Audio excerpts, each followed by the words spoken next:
Theodore. He's a tugboat and a friendly tugboat too. A friendly tugboat too. Oh, Theodore likes to do the things that friendly tugboats do. Pushing and a pulling in the great big harbor, in the great big world is so much fun. So many brand new things to discover. Waking with the sun, gotta get the job done. Oh, Theodore and Emily, Bodak, Hank and George, and the harbor master too.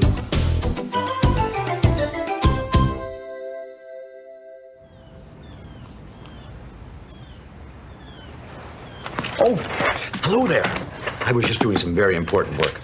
Well, actually, I was thinking about my days at sea before I became harbor master here in the big harbor. Some of the great ships I sailed, some of the wonderful places I've seen. Oh, but this is my most favorite place of all right now. You know something? When I first got here, I wasn't so sure. Someone was making a terrible noise just outside this window here. It sounded like a giant sheep. Ma, ma. Well, I called down. Could you quiet down, please? It was Rodney, my friend who works here in the big harbor. He was playing his bagpipes. That's a musical instrument. It's like a big round bug with arms all over it. It sounds a bit like one, too. Anyway, I was very surprised. You know, I remember when Theodore Tugboat first arrived here. He had a lot of new things to get used to. And he wasn't sure that he ever would.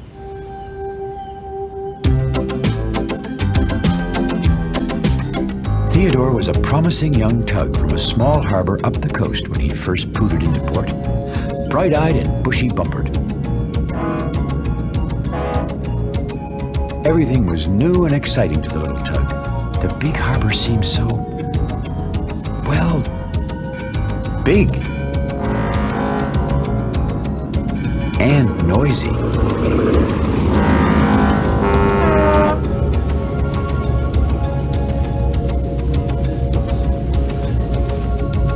Theodore knew everyone would be waiting for him to get to work, so he hurried along to the great Ocean Tug and Salvage Company, where he had been told to meet the dispatcher. The dispatcher was the one who gave the tugs their jobs. "Theodore Tugboat reporting for duty, sir," he announced. The dispatcher turned around, but he didn't see where the voice was coming from. "Ahem," said Theodore. Then the dispatcher looked down a little and saw Theodore. "Who did you say you were?" he asked. "Oh, yes, Theodore. Yes, a little smaller than we expected." Theodore smiled his bravest smile and said, "I'm a very good worker, sir, and I'm ready for my first job." But the dispatcher told Theodore there was no work for him that day.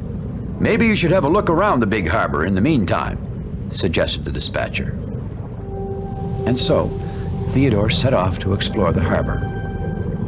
"The dispatcher is right," he said to himself.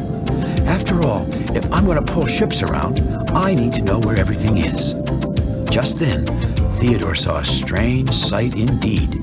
Two boats going back and forth, toot-tooting to each other all the while. "Are you lost?" said Theodore. "We're not," tooted one of the boats, whose name was Philip. "Lost," tooted the other, whose name was Fillmore.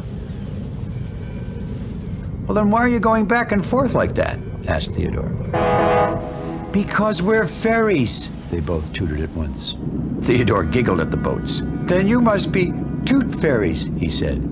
"What a strange place," said Theodore. "Boats who think they're ferries. Everyone knows ferries have wings."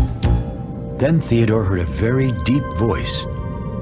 "Who are you, little putt-putt?" He looked up to see it was a bridge. "Who are you?" replied Theodore. "Why, I'm Benjamin B. Bridge," said the bridge in a very bridgy voice. "Well, I'm Theodore T. Tugboat," said Theodore boldly, "and I'm not a putt-putt. I'm a puller. The best ship-pulling tug around." And with that, he zoomed right under Benjamin. "Silly bridge," thought Theodore. "Anyone can see I'm a puller." The sun was beginning to set over the big harbor. Dark shadows were beginning to fall all around him. There were tall buildings on the shore, and lots of strange shapes. It wasn't like Theodore's homey old harbor at all. The other tugs were settling down for the night at the Great Ocean Tug and Salvage Company. Theodore was wondering which dock was his. "Hello," a voice suddenly shouted. Theodore nearly jumped out of his bumpers. But then he saw that it was only a tug. "My name is Hank," said Hank. "What's yours?" "Theodore," replied Theodore. "Do you want to see the sandy beach?" asked Hank. "It's really nice."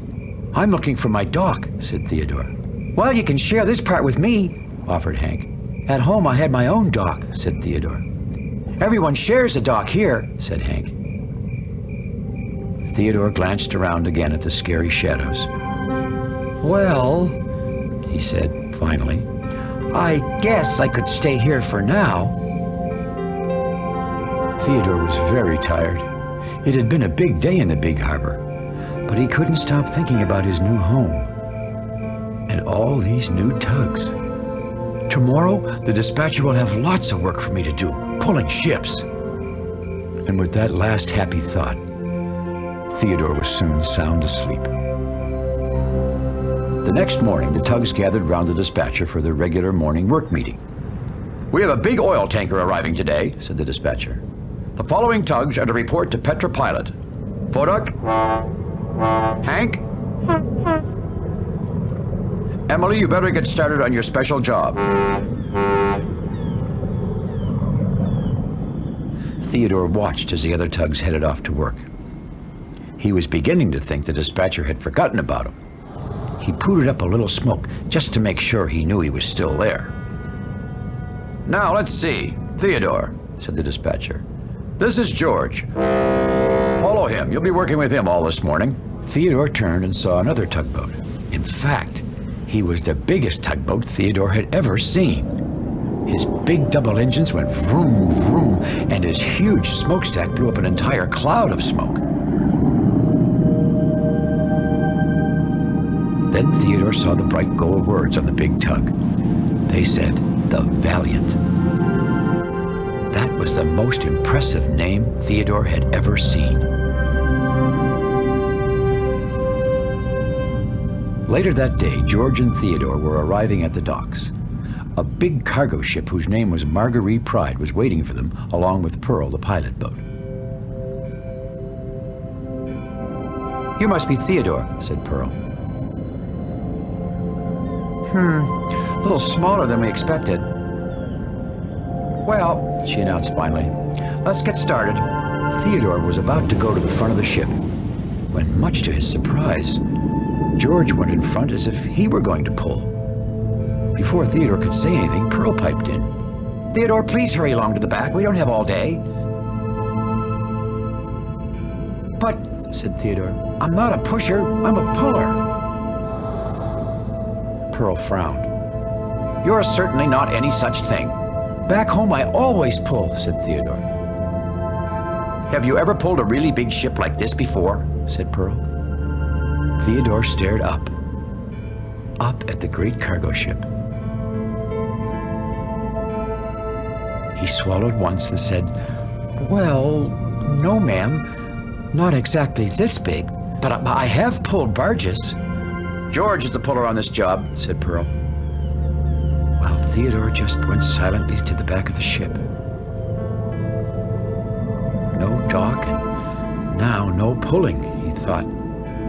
All these new things are turning out all wrong. The tugs set off for the harbor mouth with the cargo ship. Theodore pooted and puffed as he pushed. She really was big. When the bridge saw the little tug behind the great ship, he smiled and said, "I thought you said you were a puller.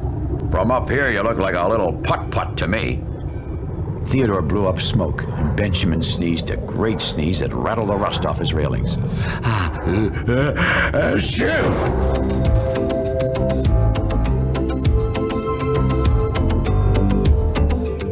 Finally, when they had brought the cargo ship to the harbor mouth, George turned back towards the big harbor.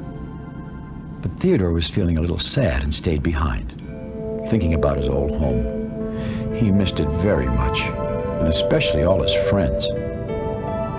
Just then, Theodore saw Emily, and she was heading out to the open ocean. Maybe she wants to leave too, thought Theodore. And sure enough, Emily passed the last marker buoy at the entrance to the harbor. She was going to the ocean. A tugboat can't go on the ocean, thought Theodore. She'll get lost or caught in a big storm. He began to whistle, "Stop! Stop!" But Emily thought Theodore was saying goodbye, so she whistled right back to him. Suddenly, Theodore knew what he had to do.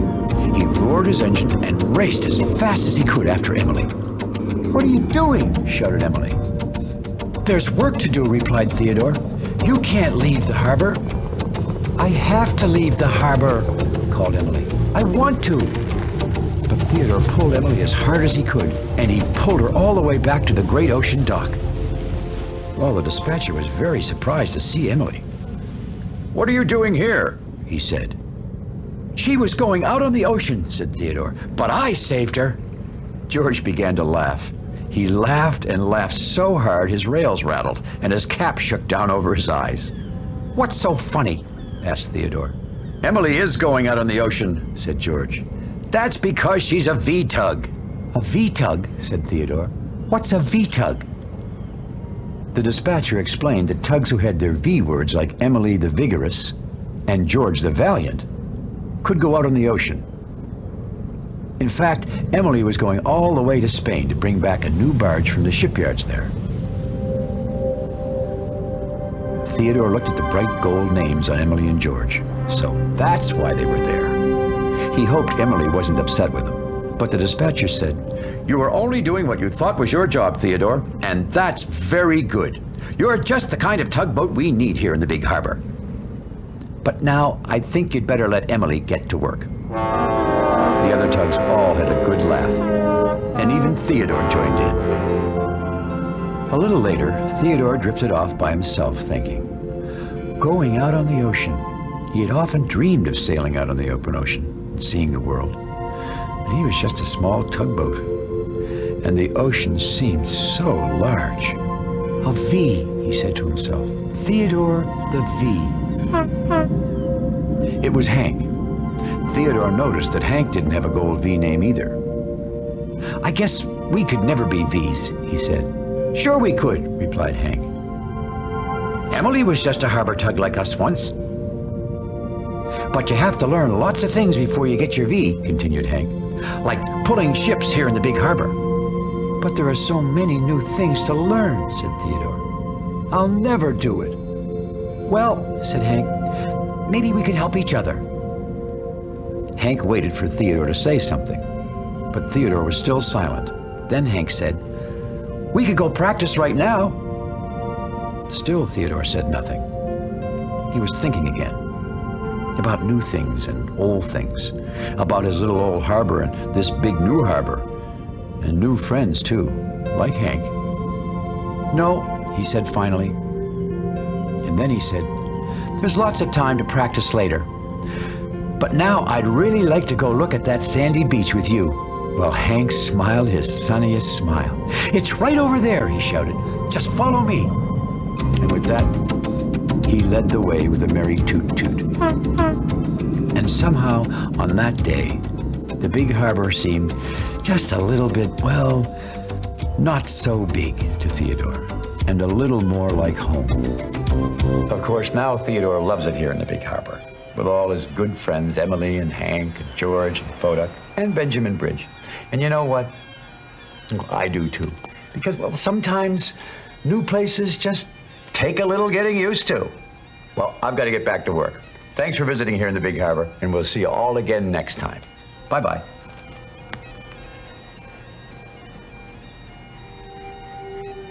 Theodore, he's a tugboat and a friendly tugboat too. A friendly tugboat too.